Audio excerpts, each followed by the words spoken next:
Buenas tardes, mi grupo está conformado por Alejandro Rey, Mariana Velázquez y quien les habla, Juliana Bravo.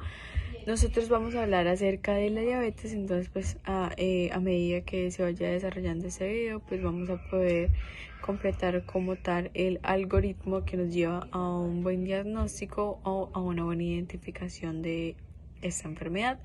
Entonces pues primeramente vamos a empezar como qué es la diabetes. La diabetes como tal es una enfermedad que se presenta cuando el nivel de glucosa en la sangre está debidamente alto, ¿sí? Entonces, como ya sabemos, la glucosa en la sangre es la principal fuente de energía y pues esta va a provenir de los alimentos que consumimos diariamente. La insulina como tal es una hormona que se va a producir en el páncreas y esta nos va a ayudar a que la glucosa que tomamos o que ingerimos de los alimentos pueda ser usada en las células para generar energía. Entonces, ¿qué pasa? Algunas veces el cuerpo no produce suficiente o simplemente no produce nada de esta hormona que es la insulina y no la puede usar adecuadamente y lo que va a pasar es que la glucosa se queda en la sangre y pues no va a poder llegar a las células. Entonces, tenemos la diabetes tipo 2, tipo 1, tipo 2 y diabetes gestacional.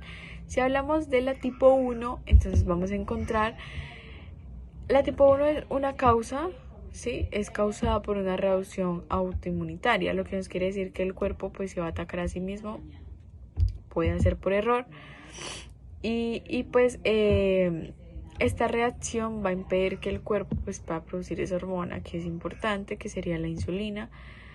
Y más o menos, digamos que un 5 o un 10% de las personas que tienen diabetes tipo 1, pues por lo general los síntomas de esta diabetes pues van a aparecer rápidamente, ¿sí? ¿Dónde vamos a poder diagnosticar esto? En niños, en adolescentes y pues en adultos jóvenes. Las personas que tengan este tipo de diabetes, o sea, la 1, se dice que deben recibir la insulina todos los días, o sea, debe ser diaria pues para poder sobrevivir y compensar el cuerpo. Hasta hoy como tal no se sabe alguna manera de poder prevenir esta, pues no hay aún información. En cuanto a la tipo 2, vamos a encontrar que esta enfermedad pues ocurre cuando el nivel de glucosa en sangre está alto. Entonces, como ya lo dije anteriormente, en los términos de la diabetes, la glucosa es la fuente pues principal de energía y pues va a provenir de los alimentos que consumimos, que la insulina pues va a ser producida en el páncreas y pues todo lo demás, etcétera, etcétera. Entonces, ¿qué pasa? En este tipo de diabetes el cuerpo no produce la insulina y o puede que no la esté usando bien. Entonces, se queda la glucosa en la sangre, no llega a las células y de alguna u otra manera hay una acumulación y pues va a hacer que empecemos a sentirnos mal y pues ciertos síntomas. Lo que sí se dice es que alguna manera de poder retrasar esta enfermedad o de poderla prevenir sería como que tener un hábito de vida saludable, una alimentación balanceada, hacer actividad física pues que sea más recurrente y si estamos un poquito pasado de peso o en sobrepeso, pues hay que brigar a regularlo. Y pues por último hablaríamos de la diabetes gestacional. Pues la diabetes gestacional nos indica que va a aparecer en las mujeres embarazadas, ¿sí?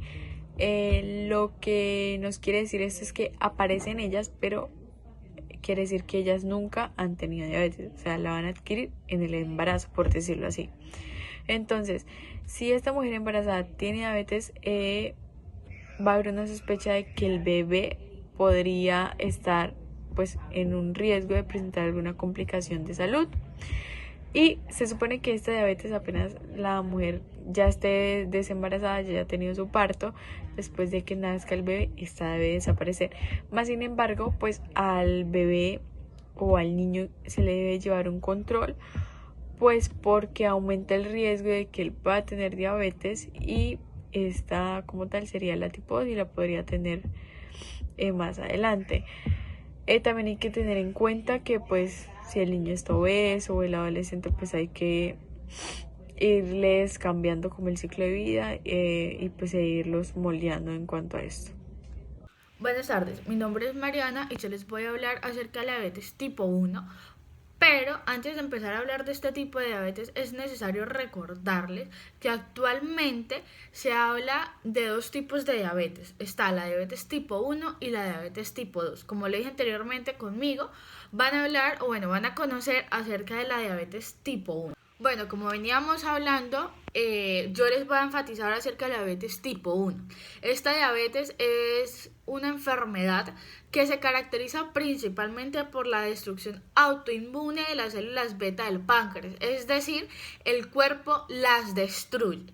Es una enfermedad en la que el paciente ya es insulinodependiente, es decir, ya necesita el uso o el suministro de insulina. Es una enfermedad categorizada como una diabetes juvenil que afecta principalmente a los niños y a los adolescentes. Para nosotros poder mediar la autodestrucción de estas células beta del páncreas, nosotros vamos a tener 4 marcadores de los cuales echar mano. Tenemos el primero, que son los anticuerpos frente a las células de los islotes, tenemos los autoanticuerpos frente a la insulina y tenemos los anticuerpos frente a la descarboxilasa del ácido glutámico y por último tenemos los anticuerpos frente a las fosfatasas tirosinas 1A2 y 1A2 beta.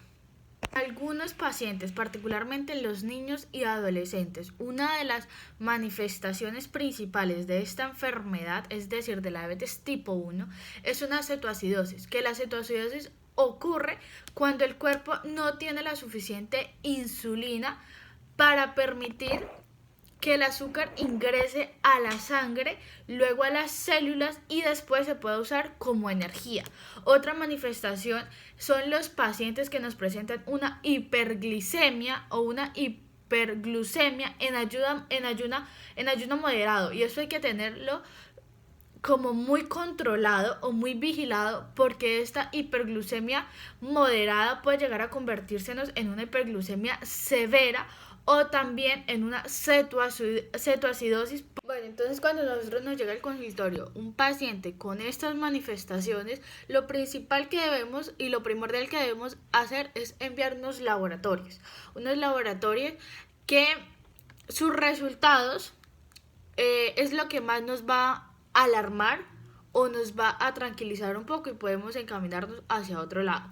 Pero cuando los resultados de esos laboratorios existe una hiperglucemia, una cetonuria, una concentración sérica de la insulina y del péptido C bajas o totalmente indetectables y unos autoanticuerpos frente a los componentes de la insulina de los beta, de los islotes, es donde debemos empezar a hacer ya una alta sospecha o bueno, empezar a encaminar nuestro diagnóstico de diabetes mellitus tipo 2 en este paciente. Bueno, ya cuando tenemos como todo esto reunido, es decir, los laboratorios, las manifestaciones y la clínica nos encaminan hacia nuestro diagnóstico, ya después de categorizar nuestro paciente como paciente con diabetes mellitus tipo 1, ya se empieza a realizar la terapia de insulina para que nuestro paciente pueda sobrevivir. Entonces ya el médico empieza a ver qué insulina va a enviar y qué dosis va a enviar. Claramente es un paciente que debe tener a su mano el glucómetro, que es el aparatico con el cual se va a controlar o bueno, va a mirar los niveles de glicemia que va a estar manejando. Cuando se le envía al paciente la terapia de insulina, lo que nosotros estamos buscando, bueno, la meta que nosotros queremos alcanzar con ese paciente es que su glicemia antes de comer esté entre 80 y 130 miligramos sobre decilitro y que después de comer a las 2 horas vuelve, se tome su glicemia y esté en menos de 180 miligramos sobre decilitro. Cuando el paciente empieza esta terapia de insulina, es necesario empezar a realizar controles para nosotros mirar cómo va progresando su enfermedad y cómo se están manejando las glicemias. Bueno, ya teniendo en cuenta esto, ya para terminar, como a manera de resumen, entonces vamos a ver ¿Cuál es la población más afectada? ¿Cuáles son las manifestaciones clínicas? ¿Los antecedentes? ¿Cuáles son las terapias que se van a hacer en estos pacientes? Bueno, primero la población más afectada va a ser la población entre los 10 y los 30 años. Es común encontrar una cetoacidosis en estos pacientes. Los antecedentes familiares van a influir, pero con un porcentaje menor al 15%.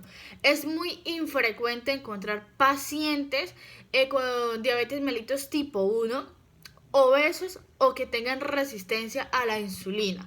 Lo que sí va a haber es una resistencia frente a los anticuerpos de las células beta mayor al 90%. Vamos a encontrar unas concentraciones séricas del péptido C muy bajas que van a ser casi indetectables, y son pacientes a los cuales el tratamiento óptico o de primera línea va a ser la insulina para que puedan sobrevivir.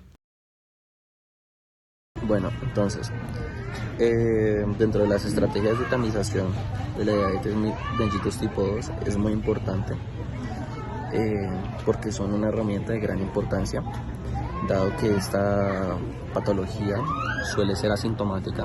Entonces en las primeras etapas de esta patología van a haber periodos muy largos en los que no se va a diagnosticar, y lo que va a hacer es prevalecer y como incrementar dicha patología, que sería pues la diabetes.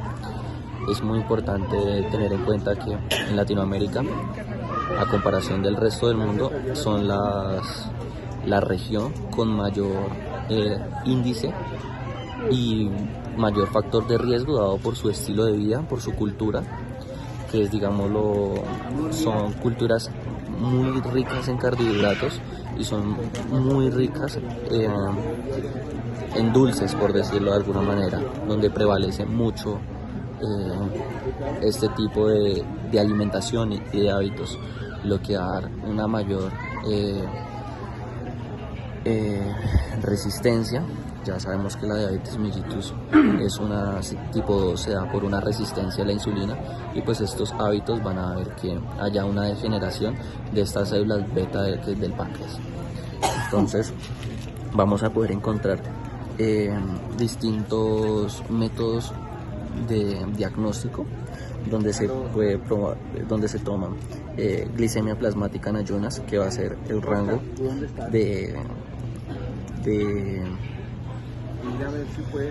de confirmación, sería igual o mayor a 126 miligramos decilitro. Vamos a poder encontrar una prueba de tolerancia a la glucosa que se toma en ayunas y con una carga. Vamos a poder encontrar la hemoglobina glicosilada, que va a ser igual o mayor a 6.5%, y vamos a encontrar pues la clínica, donde pues digamos vamos a encontrar, por decirlo, un paciente con poliuria, polidipsia y pérdida de peso. Vamos a hacer al azar en cualquier parte del día una glicemia plasmática. Si esta es igual o superior a 200 miligramos decilitro, confirmado para este diagnóstico. Es importante saber que si hacemos una prueba y hay que reconfirmarla, y esta se reconfirma con la misma prueba que ya se le tomó. Es importante también que si, por decirlo, se le hace una prueba de tolerancia y una glicemia plasmática, que son dos tipos de forma diagnóstica, una positiva y la otra negativa, la que dio positiva hay que reconfirmarla para saber si es confirmatorio pues para esta patología. O sea, si hay dos distintos de pruebas, la que fue positiva, esa misma hay que reconfirmarla. Tenemos que tener en cuenta también que el gold estándar está dado por la tolerancia a una prueba oral de tolerancia, y esta se hace en ayunas, donde se le va a administrar al paciente, se le va a dar al paciente una carga de 75 gramos disueltos en agua, y a las 2 horas se le va a tomar una glicemia plasmática. Si esta es igual o superior a 200 miligramos decilitro, confirmatorio para dicha patología. Una de las ventajas o una de las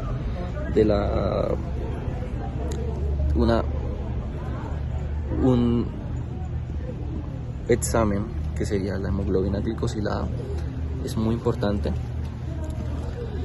para el diagnóstico, pero no nos lo confirma total. Ya, como ya lo dije, el gold estándar es la prueba de tolerancia oral, pero la hemoglobina glicosilada nos va a dar unas ventajas muy grandes, porque este nos va a dar como una ventana más grande de cómo ha estado el paciente y cómo ha sido sus índices de glicemia durante un periodo de 3 meses, de alrededor de 3 meses. Entonces pues esto nos va a permitir descartar de posibles eventos agudos en el que